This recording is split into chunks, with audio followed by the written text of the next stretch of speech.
Lepas tu saya amalkan vitamin.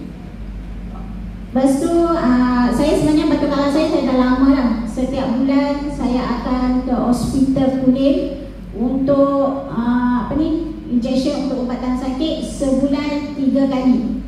Bayangkan sebulan 3 kali saya kena ulang daripada Kulim ke hospital Kulim, duduk bilik kerja pasal dalam masa 4-5-6 jam baru okey, lepas tu balik rumah.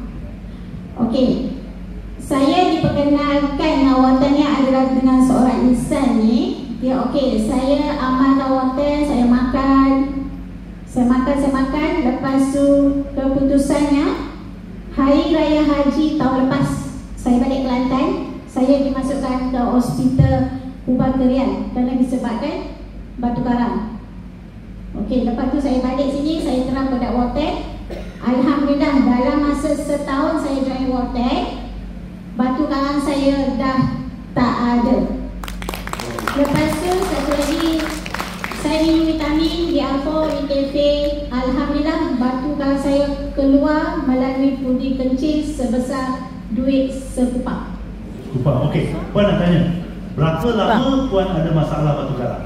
Okey, saya ada masalah batu karang dalam 4-5 tahun.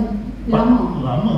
Jadi setiap kali Puan ambil ubat tahan sakit tu, ada kesan lain tak bila ambil ubat-ubat lain? Okey, kalau ubat tahan sakit tu kesan dia saya akan mengalami sakit pinggang.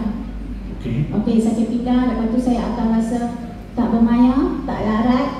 Tapi setiap kali tu ambil ubat tahan sakit ni memang kesan dia memang betul-betul sakit pinggang lah. Okey, sakit pinggang Okey. Kedua saya nak tanya, berapa lama Puan nampak selepas makan produk Warteg? Okey, saya makan produk Warteg tu tak sampai sebulan. Tak sampai sebulan. Masalah 4 tahun selesai.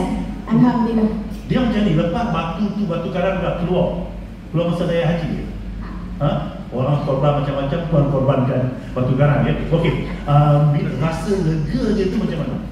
Okey, rasa lega dia tu memang selega-leganya lah. Sebab batu karang saya ni, saya dah masuk KPJ 4 kali, Langwai sekali, GH Penang sekali saya tebuk tulang belakang.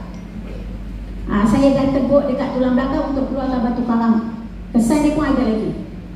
Jadi yang ni kira batu karang macam orang Kedah kata batu karang ketegak. Dia tak nak keluar.